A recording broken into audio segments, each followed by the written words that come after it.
ओम नमः शिवाय। ಭಾರತ್ ಮಾತಾ ಶಿವಶಕ್ತಿ ಅವತಾರ್ ಪರಮಾತ್ಮ ವಾಣಿ. ಓಂ ಪಿತಾಶ್ರೀ ಶಿವ ತಂದೆಯ ನೆನಪಿದೆಯೇ? ಮುರಳಿಯ ದಿನಾಂಕ 30/5/2026 ಪ್ರಾತಃ ಕ್ಲಾಸ್. ಓಂ ನಮಃ ಶಿವಾಯ್.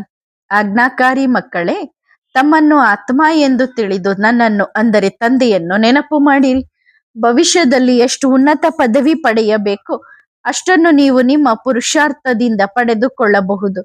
ಇದರಲ್ಲಿ ಆಶೀರ್ವಾದ ಅಥವಾ ಕೃಪೆ ಮುಂತಾದ ವಿಷಯಗಳಿಲ್ಲ.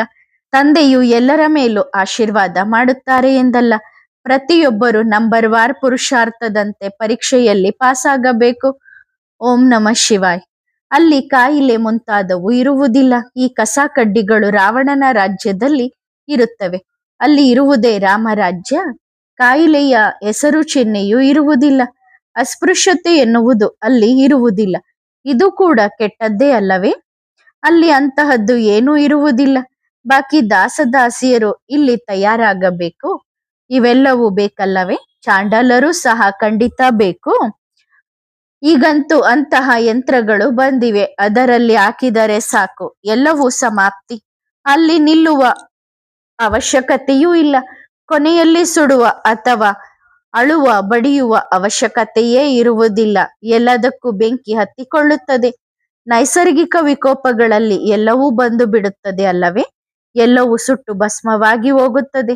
ಘೋರ ಅಂಧಕಾರದಲ್ಲಿ ಯಾರು ವಾಸಿಸುತ್ತಾರೋ ಅವರೆಲ್ಲರೂ ಸಮಾಪ್ತಿಯಾಗುತ್ತಾರೆ. ನೀವು ಮುಂದೆ ಹೋಗುತ್ತಾ ಬಹಳಷ್ಟನ್ನು ನೋಡುತ್ತೀರಿ. ನಂತರ ಶರೀರ ಬಿಟ್ಟಾಗ ಎಲ್ಲವನ್ನೂ ಮರೆತು ಬಿಡುತ್ತೀರಿ. ಈಗ ನೀವು ಅರ್ಥ ಮಾಡಿಕೊಳ್ಳುತ್ತಿದ್ದೀರಿ ಹೊಸ ಪ್ರಪಂಚದಲ್ಲಿ ನಾವು ಹೇಗೆ ರಾಜ್ಯಭಾರ ಮಾಡುತ್ತೇವೆ ಎಂದು. ಅಲ್ಲಿ ಎಲ್ಲರೂ ಸುಖಿಯಾಗಿರುತ್ತಾರೆ. ಚಿನ್ನದ ಅರಮನೆಗಳು ತಕ್ಷಣವೇ ನಿರ್ಮಾಣವಾಗುತ್ತವೆ. ಈಗಿನ ಮನೆಗಳನ್ನು ನೋಡಿ ಹೇಗೆ ತಯಾರಾಗುತ್ತವೆ ಎಂದು. ಅಲ್ಲಿ ವಿಜ್ಞಾನದ ಪ್ರಭಾವವಿರುತ್ತದೆ. ಮಜಬೂತಾದ ಕಬ್ಬಿಣ ಮುಂತಾದವು ಇರುತ್ತವೆ. ಇಟ್ಟಿಗೆಗಳು ಸಹ ಯಂತ್ರಗಳ ಮೇಲೆ ತಯಾರಾಗುತ್ತವೆ. ಇದು ಖುಷಿಯ ವಿಷಯ ಅಲ್ಲವೇ? ಬಾಕಿ ಇರುವುದು ಕೆಲವೇ ದಿನಗಳು. ಹಾಗಾದರೆ ತಂದೆಯನ್ನು ನೆನಪು ಮಾಡಿ. ತಂದೆಯಿಂದ ಪೂರ್ಣ ಆಸ್ತಿಯನ್ನು ಏಕೆ ಪಡೆದುಕೊಳ್ಳಬಾರದು? ಇದರಲ್ಲಿ ಅಜಾಗರೂಕತೆ ಏಕೆ ಮಾಡಬೇಕು? ತಂದೆ ಹೇಳುತ್ತಾರೆ, ಮಹಾವೀರರಾಗಬೇಕು. ಯಾವತ್ತು ಮಾಯೆಯಿಂದ ಸೋಲಬಾರದು.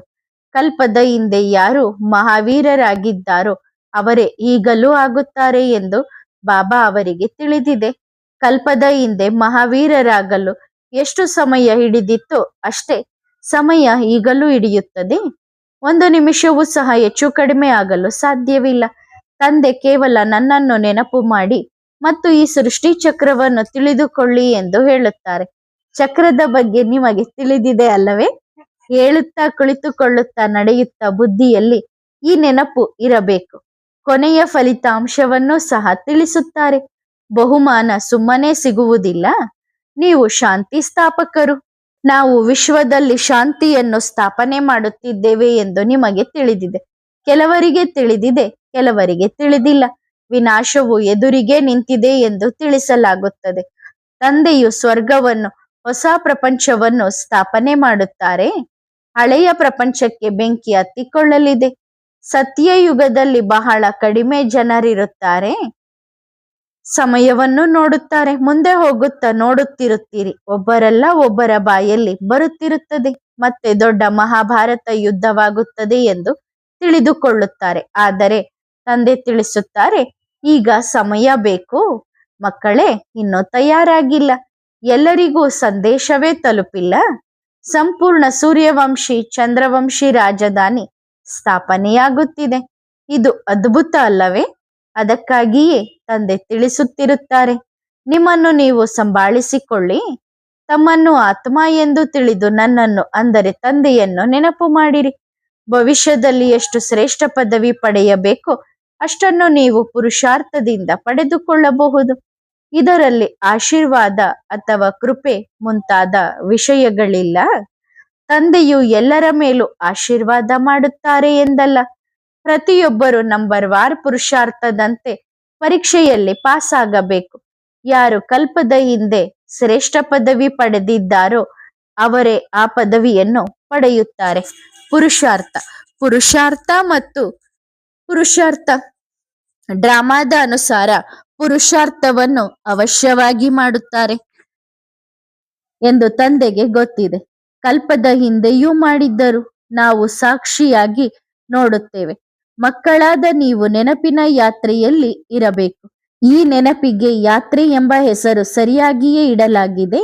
2 ಪ್ರಕಾರದ ಯೋಗವಿದೆ ಎಂದು ನಿಮಗೆ ಗೊತ್ತಿದೆ. ಭಾರತದ ಪ್ರಾಚೀನ ರಾಜಯೋಗ ಯಾವುದು ಎಂಬುದು ಯಾರಿಗೂ ಗೊತ್ತಿಲ್ಲ. ಸನ್ಯಾಸಿಗಳು, ಹಠಯೋಗಿಗಳು, ನಿವೃತ್ತಿ ಮಾರ್ಗದವರು, ಅವರು ರಾಜಯೋಗವನ್ನು ಹೇಗೆ ಕಲಿಸಲು ಸಾಧ್ಯ? ಪ್ರವೃತ್ತಿ ಮಾರ್ಗವನ್ನು ಹೇಗೆ ಸ್ಥಾಪಿಸಲು ಸಾಧ್ಯ? ಆ ಧರ್ಮವೇ ಬೇರೆಯಾಗಿದೆ. ಅವರು ನಂತರ ಬರುತ್ತಾರೆ. ಅವರು ಪ್ರವೃತ್ತಿ ಮಾರ್ಗದ ರಾಜಯೋಗವನ್ನು ಕಲಿಸಲು ಸಾಧ್ಯವಿಲ್ಲ. ನಿವೃತ್ತಿ ಮಾರ್ಗ, ಪ್ರವೃತ್ತಿ ಮಾರ್ಗದ ಬಗ್ಗೆಯೂ ಅವರಿಗೆ ಗೊತ್ತಿಲ್ಲ. ಎಷ್ಟೊಂದು ಹಠಯೋಗ ಮುಂತಾದವುಗಳನ್ನು ಕಲಿಸುತ್ತಾರೆ. ಅವೆಲ್ಲವೂ ಶರೀರದ ಆರೋಗ್ಯಕ್ಕಾಗಿ ಇವೆ. ಹಠಯೋಗವನ್ನು ಹೇಗೆ ಮಾಡುತ್ತಾರೆಂದರೆ ಪೈಲ್ವಾನರಾದಂತೆ. ನೀವು ಅದನ್ನು ಮಾಡಬಾರದು. ಹಠಯೋಗದಲ್ಲಿ ಅನೇಕ ಪ್ರಕಾರದ ಡ್ರಿಲ್ ಮುಂತಾದವುಗಳನ್ನು ಕಲಿಯುತ್ತಾರೆ. ನೀವು ಹೇಳುತ್ತಾ, ಕುಳಿತುಕೊಳ್ಳುತ್ತಾ, ನಡೆಯುತ್ತಾ ತಂದೆಯನ್ನು ನೆನಪು ಮಾಡಬೇಕು. ಬಹಳಷ್ಟು ಜನರಿಗೆ ಸಾಕ್ಷಾತ್ಕಾರವೂ ಆಗುತ್ತಿರುತ್ತದೆ. ಎಲ್ಲೆಲ್ಲಿ ರಾಜರಿರುತ್ತಾರೆ ಎಂಬ ಸಾಕ್ಷಾತ್ಕಾರವೂ ಆಗುತ್ತದೆ. ಅಲ್ಲಿಯೂ ರಾಜರ ಉಡುಪುಗಳು ಭಿನ್ನ ಭಿನ್ನವಾಗಿರುತ್ತವೆ. ಯಾವುದು ಕಳೆದು ಹೋಗಿದೆಯೋ ಅದು ಮತ್ತೆ ಪುನರಾವರ್ತನೆಯಾಗುತ್ತದೆ. ತಂದೆ ಹೇಳುತ್ತಾರೆ, ಆತ್ಮಿಕ ಮಕ್ಕಳೇ, ನನ್ನನ್ನು ಅಂದರೆ ತಂದೆಯನ್ನು ನೆನಪು ಮಾಡಿ. ಆಗ ನಿಮ್ಮ ಪಾಪಗಳು ಕತ್ತರಿಸಿ ಹೋಗುತ್ತವೆ, ಕಲ್ಮಶವು ಹೊರಟು ಹೋಗುತ್ತದೆ. ಯೋಗ ಬಲದಿಂದಲೇ ನೀವು ವಿಶ್ವದ ಮಾಲೀಕರಾಗಲು ಸಾಧ್ಯ. ಅವರಿಬ್ಬರೂ ಒಂದಾದರೆ ವಿಶ್ವದ ಮೇಲೆ ರಾಜ್ಯಭಾರ ಮಾಡಬಹುದು. ಆದರೆ ಕಾನೂನು ಹಾಗೆ ಹೇಳುವುದಿಲ್ಲ. ಅವರು ಕೂಡ ಹೇಳುತ್ತಾರೆ, ಅವರಿಬ್ಬರೂ ಇಚ್ಛಿಸಿದರೆ ಶಾಂತಿ ಮಾಡಬಹುದು ಅಥವಾ ವಿನಾಶ ಮಾಡಬಹುದು. ಇಬ್ಬರು ಪರಸ್ಪರ ಸಹೋದರರೇ ಆಗಿದ್ದಾರೆ, ಆದರೆ ಅವರು ಪರಸ್ಪರ ಒಂದಾಗುವಂತಿಲ್ಲ. ಒಂದು ವೇಳೆ ಅವರಿಬ್ಬರು ಒಂದಾದರೆ ನಾವಿಬ್ಬರು ಬಾಂಬ್ ಹಿಡಿದು ವಿಶ್ವದ ಮೇಲೆ ರಾಜ್ಯಭಾರ ಮಾಡುತ್ತೇವೆ ಎಂದು ರೇಡಿಯೋ ಅಥವಾ ಟೆಲಿವಿಷನ್ನಲ್ಲಿ ಸುದ್ದಿ ನೀಡಿ ನಾವು ವಿಜಯ ಸಾಧಿಸುತ್ತೇವೆ, ಬಿಳಿ ಬಾವುಟ ಹಾರಿಸಿ, ಇಲ್ಲದಿದ್ದರೆ ಕೊಂದು ಹಾಕುತ್ತೇವೆ ಎಂದು ಹೇಳಬಹುದು. ಖುದಾ ದೋಸ್ತ್ನ ಕಥೆಯು ಇದೆಯಲ್ಲವೇ? ಇದು ಈಗಿನ ವಿಷಯವೇ ಆಗಿದೆ. ನಿಮಗೆ 1 ಸೆಕೆಂಡಿನಲ್ಲಿ ರಾಜ್ಯ ಪದವಿ ಸಿಗುತ್ತದೆ. 21 ಜನ್ಮಗಳ ಸುಖ ಸಿಗುತ್ತದೆ. ಮಕ್ಕಳಾದ ನೀವು ಎಷ್ಟು ಮಧುರವಾದ ಮಾತುಗಳನ್ನು ಕೇಳುತ್ತೀರಿ. ನಂತರ ಉನ್ನತ ಪದವಿ ಪಡೆಯಲು ಈ ಪುರುಷಾರ್ಥವನ್ನು ಮಾಡಬೇಕು. 1 ನೆನಪು ಮಾಡಿ. 2ನೆಯದು ನಿಮ್ಮ ಸಮಾನರನ್ನಾಗಿ ಮಾಡಿ. ಇತರರಿಗೆ ದಾರಿಯನ್ನು ತೋರಿಸಿ. ಕುರುಡರ ಕೈ ಬೆತ್ತವಾಗಬೇಕು. ಅವರಿಗೆ ಹೇಳಿ, ತಮ್ಮನ್ನು ಆತ್ಮ ಎಂದು ತಿಳಿದು ತಂದೆಯನ್ನು ನೆನಪು ಮಾಡಿರಿ. ಆಗ ಸ್ವರ್ಗಕ್ಕೆ ತಲುಪುತ್ತೀರಿ. ಕುರುಡು ಎಂದರೆ ಜ್ಞಾನವಿಲ್ಲದವನು. ನಾವು ಕೂಡ ಕುರುಡರಾಗಿದ್ದೆವು. ತಂದೆಯನ್ನು ತಿಳಿದೇ ಇರಲಿಲ್ಲ ಎಂದು ನೀವು ಅನುಭವಿಸುತ್ತೀರಿ. ನೋಡುವ ವಿಷಯವಂತೂ ದೂರವೇ ಉಳಿಯಿತು. ಆದ್ದರಿಂದ ಈಗ ಮಕ್ಕಳು ಅಂತರ್ಮುಖಿಗಳಾಗಬೇಕು. ತಂದೆಯನ್ನು ನೆನಪು ಮಾಡಬೇಕು. ಆಗ ಪಾಪಗಳು ಕತ್ತರಿಸಿ ಹೋಗುತ್ತವೆ. ಮಾಯೆ ಬಹಳ ಕಠಿಣವಾಗಿದ್ದಾಳೆ. ಸಿಂಹ ಮತ್ತು ಹದ್ದು ಇರುತ್ತವಲ್ಲವೇ? ಹದ್ದು ಬಹಳ ಶಕ್ತಿಯುತ ಮತ್ತು ತೀಕ್ಷ್ಣವಾಗಿರುತ್ತದೆ. ಅಂತಹ ತೀಕ್ಷ್ಣ ಪ್ರಾಣಿಗಳನ್ನು ಸಹ ಪಳಗಿಸುತ್ತಾರೆ. ಸಿಂಹಗಳನ್ನು ಪಳಗಿಸಿ ಈಗ ಜೀಪಿನಲ್ಲಿ ಸುತ್ತಿಸುತ್ತಾರೆ. ನಮಗೆ ಈ ಎಲ್ಲ ವಿಷಯಗಳೊಂದಿಗೆ ಯಾವುದೇ ಸಂಬಂಧವಿಲ್ಲ. ಎಲ್ಲರೂ ಸಹೋದರರು. ಇವನು ಕೂಡ ನಿಮ್ಮ ಸಹೋದರ. ನಮಗೆ ತಂದೆಯಿಂದ ರಾಜ್ಯ ಸಿಗುತ್ತಿದೆ ಎಂದು ಎಲ್ಲಾ ಸಹೋದರರು ಹೇಳುತ್ತಾರೆ. ನಮಗೆ ಅಂದರೆ ಸಹೋದರರಿಗೆ ಶ್ರೀಮತ ಏನು ಸಿಗುತ್ತದೆ? ಇದು ಸಾಮಾನ್ಯ ವಿಷಯ. ಇದು ಕೂಡ ಕೇಳುವ ವಿಷಯವೇ ಎಂದು ಹೇಳುತ್ತಾರೆ. ನಾವೆಲ್ಲರೂ ಸಹೋದರರು. ಬೇಹದ್ದಿನ ತಂದೆ ಇದ್ದಾರೆ. ನಾವೆಲ್ಲರೂ ಸಹೋದರರು ಎಂದು ಎಲ್ಲರಿಗೂ ನೆನಪಿರಲಿ. ನಂಬರ್ ವಾರ್ ನಮ್ಮ ತಂದೆಯೂ ಇರುತ್ತಾರೆ. ತಂದೆಯಿಂದ ಏನು ಸಿಗುತ್ತದೆ ಎಂಬ ಪ್ರಶ್ನೆಯೇ ಬರುವುದಿಲ್ಲ. ಬೇಹದ್ದಿನ ತಂದೆ ಬೇಹದ್ದಿನ ಸುಖವನ್ನೇ ಕೊಡುತ್ತಾರೆ, ಏಕೆಂದರೆ ಸ್ವರ್ಗದ ಸ್ಥಾಪನೆ ಮಾಡುತ್ತಾರೆ. ನೀವೆಲ್ಲರೂ ಸಹೋದರರು ಎಂದು ತಿಳಿದುಕೊಳ್ಳಿ. ನಾವು ಸ್ವರ್ಗವಾಸಿಗಳಾಗುತ್ತಿದ್ದೇವೆ. ಕೇಳುವ ಅವಶ್ಯಕತೆಯೇ ಇಲ್ಲ. ನಾವೆಲ್ಲರೂ ಸಹೋದರರು ಎಂಬ ನಿಶ್ಚಯವಿದೆ. ಎಲ್ಲರೂ ಸಹೋದರರೇ ಆಗಿದ್ದಾರೆ. ಆದರೆ ಭಾರತಕ್ಕೆ ಮಾತ್ರ ಸ್ವರಾಜ್ಯ ಸಿಗುತ್ತದೆ ಎಂಬುದು ಪ್ರಸಿದ್ಧವಾಗಿದೆ. ಆತ್ಮಗಳೆಲ್ಲರೂ ಸಹೋದರರೇ? ಆದರೆ ಯಾರೋ ಎಲ್ಲೋ ಇದ್ದಾರೆ. ಆದ್ದರಿಂದ ಸ್ವರ್ಗದ ಆಸ್ತಿ ಭಾರತವಾಸಿಗಳಿಗೆ ಸಿಗುತ್ತದೆ. ಹೊಸ ಪ್ರಪಂಚವಿದ್ದಾಗ ಭಾರತವು ಸ್ವರ್ಗವಾಗಿತ್ತು. ನಾವು ತಂದೆಯ ಮಕ್ಕಳು ಎಂಬ ನೆನಪಿದ್ದರೂ ಖುಷಿ ಇರುತ್ತದೆ. ಶ್ರೀಮಂತಿಕೆಯ ನಶೆ ಇರುತ್ತದಲ್ಲವೇ? ಶಿವ ಬಾಬಾರವರಂತಹ ಶ್ರೀಮಂತರನ್ನಾಗಿ ಯಾರೂ ಮಾಡಲು ಸಾಧ್ಯವಿಲ್ಲ. ನಿಮಗೆ ಈ ಸಮಯದಲ್ಲಿ ಸತ್ಯವಾದ ಬಾಬಾ ಸಿಕ್ಕಿದ್ದಾರೆ. ನಾವು ಶಿವ ಬಾಬಾರವರ ಮಕ್ಕಳು ಎಂದು ನೀವು ಹೇಳಬಹುದು. ಆದರೆ ಮನುಷ್ಯರಿಗೆ ಏನೂ ತಿಳಿದಿಲ್ಲ. ಒಳಗೆ ಪದೇ ಪದೇ ಇದು ನೆನಪಾಗುತ್ತಿದ್ದರೆ ಮಕ್ಕಳಿಗೆ ನಿರಂತರ ಖುಷಿ ಇರುತ್ತದೆ. ಬಾಬಾ ನಮ್ಮನ್ನು ಬಹಳ ಶ್ರೀಮಂತರನ್ನಾಗಿ ಮಾಡುತ್ತಾರೆ ಎಂದು ನಿಮಗೆ ತಿಳಿದಿದೆ. ಅಂತಹವರನ್ನಾಗಿ ಯಾರೂ ಮಾಡಲು ಸಾಧ್ಯವಿಲ್ಲ. ಇಂತಹ ವ್ಯಕ್ತಿ ಸತ್ತು ಸ್ವರ್ಗಕ್ಕೆ ಹೋದ ಎಂದು ಅವರು ತಿಳಿದುಕೊಳ್ಳುತ್ತಾರೆ, ಆದರೆ ಯಾರೂ ಹೋಗುವುದಿಲ್ಲ. ನಾವು ತಂದೆಯ ಮಕ್ಕಳು ಎಂದು ನೀವು ತಿಳಿದುಕೊಳ್ಳುತ್ತೀರಿ. ಆದ್ದರಿಂದ ಸತ್ಯವಾಗಿ ನಾವು ಸ್ವರ್ಗಕ್ಕೆ ಹೋಗುವವರಾಗಿದ್ದೇವೆ. ಮಕ್ಕಳು ಅವಶ್ಯವಾಗಿ ತಂದೆಯನ್ನು ನೆನಪು ಮಾಡುತ್ತಾರೆ. ತಂದೆಯನ್ನು ನೆನಪು ಮಾಡುವುದು ಮಕ್ಕಳ ಕರ್ತವ್ಯವಾಗಿದೆ. ಈ ಆತ್ಮಿಕ ತಂದೆ ಹೇಳುತ್ತಾರೆ, ನನ್ನೊಬ್ಬನನ್ನೇ ನೆನಪು ಮಾಡಿರಿ, ನಮಗೆ ಬಹಳ ಖುಷಿ ಇರುತ್ತದೆ.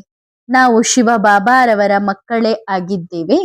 ಇದು ಗೀತೆಯ ಅಧ್ಯಾಯ ಆಗಿದೆ. ಭಗವಾನುವಾಚ ಎಂದರೆ ಅವಶ್ಯವಾಗಿ ಮಕ್ಕಳಿಗಾಗಿಯೇ ಹೇಳುತ್ತಾರಲ್ಲವೇ? ನೀವು ನನ್ನನ್ನು ನೆನಪು ಮಾಡಿದರೆ ಪಾವನ ಪ್ರಪಂಚದ ಅಂದರೆ ವಿಶ್ವದ ಮಾಲೀಕರಾಗಬಹುದು. ತಂದೆ ಹೇಳುತ್ತಾರೆ, ದೇಹದ ಎಲ್ಲಾ ಧರ್ಮಗಳನ್ನು ಬಿಟ್ಟು ನನ್ನೊಬ್ಬನನ್ನೇ ನೆನಪು ಮಾಡಿರಿ. ವಿಕಾರಗಳ ಮೇಲೆ ವಿಜಯ ಸಾಧಿಸಿ ಈಗ ನೀವು ವಿಶ್ವದ ಮಾಲೀಕರಾಗುತ್ತಿದ್ದೀರಿ. ವಿಶ್ವದ ಮೇಲೆ ವಿಜಯ ಸಾಧಿಸಿರಬಹುದು, ಆದರೆ ಮಾಯೆಯು ಮರೆಸಿ ಬಿಡುತ್ತದೆ. ಅದಕ್ಕಾಗಿಯೇ ಯಾರಿಗೂ ತಿಳಿಸುವುದಿಲ್ಲ. ತಂದೆ ಹೇಳುತ್ತಾರೆ, ಕಾಮ ವಿಕಾರವನ್ನು ಗೆಲ್ಲುವುದರಿಂದ ನೀವು ಜಗಜ್ಜೀತಾಗುತ್ತೀರಿ. ಇವು ಬಾಬಾರವರ ಮಹಾವಾಕ್ಯಗಳಲ್ಲವೇ? ಬ್ರಹ್ಮಾರವರ ಮೂಲಕ ಸ್ಥಾಪನೆ ಎಂದು ಬರೆಯಲಾಗಿದೆ. ಪ್ರಜಾಪಿತ ಬ್ರಹ್ಮ ಎಂದ ಮೇಲೆ ಪ್ರಜೆಗಳು ಇರುತ್ತಾರಲ್ಲವೇ? ಪ್ರಜಾಪಿತ ಬ್ರಹ್ಮಾರವರ ಮೂಲಕ ಸ್ವರ್ಗದ ಸ್ಥಾಪನೆ. ತಂದೆ ಹೇಳುತ್ತಾರೆ, ನನ್ನನ್ನು ನೆನಪು ಮಾಡಿರಿ, ಆಗ ನೀವು ಪಾವನರಾಗುತ್ತೀರಿ. ಆದರೆ ಮಾಯೆಯು ಮರೆಸಿ ಬಿಡುತ್ತದೆ ಎಂದು ಬಾಬಾರವರಿಗೂ ಗೊತ್ತಿದೆ. ಇದು ಸಂಗಮ ಯುಗವೇ ಆಗಿದೆ. ಆದ್ದರಿಂದ ಅವಶ್ಯವಾಗಿ ಹೊಸ ಪ್ರಪಂಚ ಸ್ಥಾಪನೆಯಾಗುತ್ತದೆ ಮತ್ತು ಹಳೆಯ ಪ್ರಪಂಚವು ಸಮಾಪ್ತಿಯಾಗುತ್ತದೆ. ಇಂತಹ ಮಾತುಗಳನ್ನು ಕೇವಲ ನೀವು ಮಾತ್ರ ಹಾಡಲು ಸಾಧ್ಯ. ಯೋಗ ಬಲವಿಲ್ಲದಿದ್ದರೆ ಮಾತುಗಳು ತಟ್ಟುವುದಿಲ್ಲ. ಶಿವ ಬಾಬಾರವರನ್ನು ಹೊರತುಪಡಿಸಿ ಉಳಿದವರೆಲ್ಲರೂ ಏನನ್ನಾದರೂ ಕೇಳುತ್ತಲೇ ಇರುತ್ತಾರೆ. ಹೀಗೆ ಕೇಳುವ ಅವಶ್ಯಕತೆಯೇ ಇಲ್ಲ. ಮಕ್ಕಳಿಗೆ ತಂದೆ ಸಿಕ್ಕರೆ ಬಹಳಷ್ಟು ಹಣ ಸಿಕ್ಕಂತೆ. ಸ್ವರ್ಗದಲ್ಲಿ ಅಪಾರ ಸಂಪತ್ತು ಇರುತ್ತದೆ. ಆದರೆ ಮೊದಲು ತಂದೆಯ ಪರಿಚಯ ಬೇಕು. ಮಕ್ಕಳಿಗೆ ಅಷ್ಟು ನಿಶ್ಚಯವೂ ಇಲ್ಲ ಮತ್ತು ಅಷ್ಟು ಸ್ಥಿರವಾದ ಖುಷಿ ಇಲ್ಲ. ಮೊಟ್ಟ ಮೊದಲು ನಿಶ್ಚಯವಿರಬೇಕು, ಆಗ ಖುಷಿ ಇರುತ್ತದೆ. ಎಲ್ಲ ಗೊಂದಲಗಳು ದೇಹಾಭಿಮಾನದ್ದೇ ಆಗಿದೆ. ದೇಹಾಭಿಮಾನಿ ಆದರೆ ಮಾಯೆಯು ಮೂಗು ಹಿಡಿದು ತಲೆ ಕೆಳಗಾಗಿ ಬೀಳಿಸಿ ಬಿಡುತ್ತದೆ. ಮಾಯೆಯನ್ನು ಗೆಲ್ಲುವ ಶಕ್ತಿ ಖಂಡಿತ ಬರಬೇಕು. ಇನ್ನೂ ಬಂದಿಲ್ಲ, ಸಮಯವೂ ಬೇಕು. ಸಮಯ ಬಂದಿಲ್ಲ ಎಂದು ಮಕ್ಕಳು ಅರ್ಥ ಮಾಡಿಕೊಳ್ಳಬಹುದು. ಇಲ್ಲದಿದ್ದರೆ ಯುದ್ಧ ನಡೆಯುವುದನ್ನು ನೋಡುತ್ತಿದ್ದೆವು. ಬೇಗ ಆಗಲಿ ಎಂದು ಇಚ್ಛಿಸುತ್ತಾರೆ, ಆದರೆ ತಂದೆಯನ್ನು ಬಿಡಲು ಮನಸ್ಸಾಗುವುದಿಲ್ಲ. ನಾವು ಕರ್ಮಾತೀತರಾದರೆ ಬಾಬಾ ಹೊರಟು ಹೋಗುತ್ತಾರೆ. ಅದಕ್ಕಾಗಿಯೇ ಒಳ್ಳೆಯ ಮಕ್ಕಳು ಹೇಳುತ್ತಾರೆ, ನಾವು ತಂದೆಯ ಜೊತೆಯಲ್ಲೇ ಇರುತ್ತೇವೆ ಎಂದು. ಆಗ ಬಾಬಾ ಹೊರಟು ಹೋಗಬಾರದು. ಈಗ ನಾವು ಈಶ್ವರೀಯ ಸಂಪ್ರದಾಯದವರು, ಅವರ ಮಕ್ಕಳಾಗಿದ್ದೇವೆ ಎಂದ ಮೇಲೆ ನಾವು ಏಕೆ ಸ್ವರ್ಗದ ಮಾಲೀಕರಾಗಲು ಸಾಧ್ಯವಿಲ್ಲ? ಅನನ್ಯ ಮಕ್ಕಳು ತಿಳಿಸುತ್ತಲೂ ಇರುತ್ತಾರೆ. ತಿಳಿಸುತ್ತಿದ್ದರೆ ಬರೆದು ಕಳಿಸಿಯೂ ಇರುತ್ತಾರೆ. ಅಂದ್ರೆ ಪತ್ರ ಬರೆದು ಕಳಿಸ್ತಾರೆ. ತಂದೆಯ ಜೊತೆಗೆ ಅಂತಹ ಪ್ರೀತಿ ಇರಬೇಕು. ನಮ್ಮನ್ನು ಬಿಟ್ಟು ಹೋಗಬಾರದು. ಆದರೆ ದೇಹಾಭಿಮಾನಿಗಳಲ್ಲಿ ಅಂತಹ ಪ್ರೀತಿ ಇಲ್ಲ. ಪ್ರೀತಿ ಬಹಳ ಕಡಿಮೆ ಇದೆ. ಮಾಯಾವಿ ಬುದ್ಧಿ ಹೆಚ್ಚಾಗಿದೆ. ಈಶ್ವರೀಯ ಬುದ್ಧಿ ಕಡಿಮೆ ಇದೆ. ಮಕ್ಕಳು ಕೇಳಿದಾಗ ಸ್ಮರಣೆ ಮಾಡಿದಾಗ ನಶೆ ಏರುತ್ತದೆ. ಒಂದು ವೇಳೆ ಸ್ಮರಣೆ ಮಾಡದಿದ್ದರೆ ಸೋಡಾ ವಾಟರ್ನಂತೆ ಆಗಿಬಿಡುತ್ತದೆ. ರಕ್ತದ ಆಕಳೆ ಕಡಿಮೆಯಾಗಿ ಬಿಡುತ್ತದೆ. ತಂದೆಗೆ ಬಹಳ ಕರುಣೆಯೂ ಬರುತ್ತದೆ. ಪ್ರತಿದಿನ ನಶೆಯ ಪಾನೀಯವನ್ನು ಕುಡಿಸುತ್ತಾರೆ. ವಿಧ ವಿಧವಾದ ನಶೆ ಇರುತ್ತದಲ್ಲವೇ? ಇದು ಈಶ್ವರೀಯ ನಶೆಯ ಪಾನೀಯವಾಗಿದೆ. ನೆನಪಿನಲ್ಲಿದ್ದರೆ ಖುಷಿಯ ಮಟ್ಟ ಏರಿರುತ್ತದೆ. ನೆನಪಿನಲ್ಲಿ ಇಲ್ಲದಿದ್ದರೆ ಸಡಿಲವಾಗಿ ಬಿಡುತ್ತಾರೆ, ಹೇಡಿಗಳಾಗಿ ಬಿಡುತ್ತಾರೆ. ಅಚ್ಚರಿಯ ವಿಷಯವೆಂದರೆ ಬಾಬಾ ನಮ್ಮ ತಂದೆಯೂ ಹೌದು ಮತ್ತು ಶಿಕ್ಷಕರೂ ಹೌದು ಎನ್ನುವುದನ್ನೇ ಮರೆತು ಬಿಡುತ್ತಾರೆ. ನಡವಳಿಕೆ, ಮಾತುಕತೆ ಎಲ್ಲವೂ ಹೊರಗಿನವರಂತೆಯೇ ಇರುತ್ತದೆ. ಬಾದಶಾಹಿ ಪದವಿ ಬಾಗಿಲಲ್ಲಿದೆ ಎಂದು ಮಕ್ಕಳು ಅರ್ಥ ಮಾಡಿಕೊಳ್ಳುತ್ತಾರೆ. ಬಾಬಾ ಮನೆಗೆ ಬಂದ ಮೇಲೆ ಮಾಲೀಕತನದ ಪದವಿಯೂ ಬಂದಂತೆ. ಇದರಲ್ಲಿ ಯಾವುದೇ ಸಂಶಯವಿಲ್ಲ. ಮನೆ ನಿರ್ಮಾಣವಾಗುವವರೆಗೆ ನಶೆ ಇರುತ್ತದೆ. ಪೂರ್ಣಗೊಂಡಾಗ ಖುಷಿಯ ಮಟ್ಟ ಏರುತ್ತದೆ. ಇಲ್ಲಿ ಮತ್ತೆ ಬಾಬಾರವರ ಜೊತೆಗಿದ್ದರೆ ಮಜಾ ಇರುತ್ತದೆ ಎಂದು ತಿಳಿದುಕೊಳ್ಳುತ್ತಾರೆ. ತಂದೆಯೇ ಆ ಪಾನೀಯವನ್ನು ಕುಡಿಸುತ್ತಾರಲ್ಲವೇ? ತಂದೆಯ ಜೊತೆಗಿರುವುದು ಸ್ವರ್ಗಕ್ಕಿಂತಲೂ ಮಿಗಿಲಾದದ್ದು. ಯಾರ ಅದೃಷ್ಟದಲ್ಲಿ ಇಲ್ಲವೋ ಅವರು ಪ್ರಯತ್ನವನ್ನಾದರೂ ಏನು ಮಾಡಲು ಸಾಧ್ಯ? ಮಕ್ಕಳು ಬಾಕ್ಸಿಂಗ್ ನೋಡಿರಲಿಕ್ಕಿಲ್ಲ. ಇದರಲ್ಲಿ ಬಹಳಷ್ಟು ಜನರು ಸಾಯುತ್ತಾರೆ. ನಿಮ್ಮದೆಲ್ಲವೂ ಗುಪ್ತವಾಗಿದೆ. ಯಾರ ನೆನಪು ಹೆಚ್ಚಾಗಿರುತ್ತದೆಯೋ ಅವರಿಗೆ ಖುಷಿಯು ಹೆಚ್ಚಾಗಿರಬೇಕು. ಸಂಪಾದನೆ ಬಹಳ ದೊಡ್ಡದಾಗಿದೆ. ಇದರಲ್ಲಿ ಯಾರು ಅಜಾಗರೂಕತೆ ಮಾಡಬಾರದು.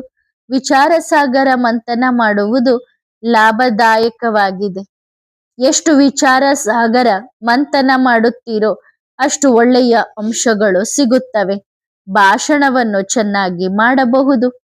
ಇದು ದೊಡ್ಡ ಲಾಟ್ರಿ. ಕೆಳಗೆ ಬಿದ್ದರೆ ಕಲ್ಪಾಂತರದ ಲಾಟ್ರಿ ಹೋಯಿತು ಎಂದು ತಿಳಿದುಕೊಳ್ಳುತ್ತಾರೆ. ಈ ಕಾರಣದಿಂದ ಯಾರೂ ಕೆಳಗೆ ಬೀಳಬಾರದು.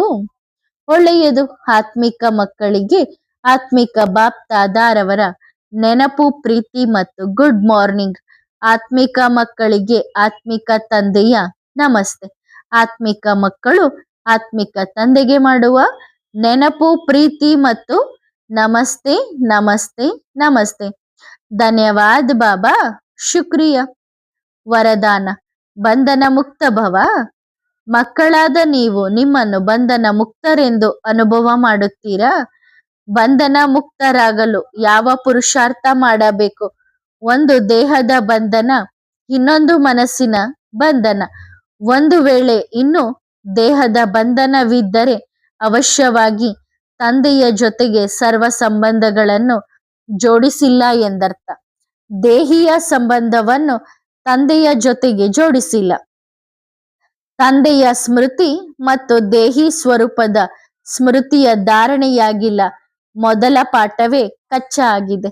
ಸೆಕೆಂಡಿನಲ್ಲಿ ದೇಹದಿಂದ ನ್ಯಾರ ಆಗುವ ಅಭ್ಯಾಸವು ಸೆಕೆಂಡಿನಲ್ಲಿ ದೇಹದ ಬಂಧನಗಳಿಂದ ಮುಕ್ತಗೊಳಿಸುತ್ತದೆ ಮತ್ತು ಮನಸ್ಸಿನ ಬಂಧನಗಳಿಂದ ಮುಕ್ತರಾಗುವ ಸಾಧನವೇ ಮನ್ಮನಾಭವ. ಒಳ್ಳೆಯದು.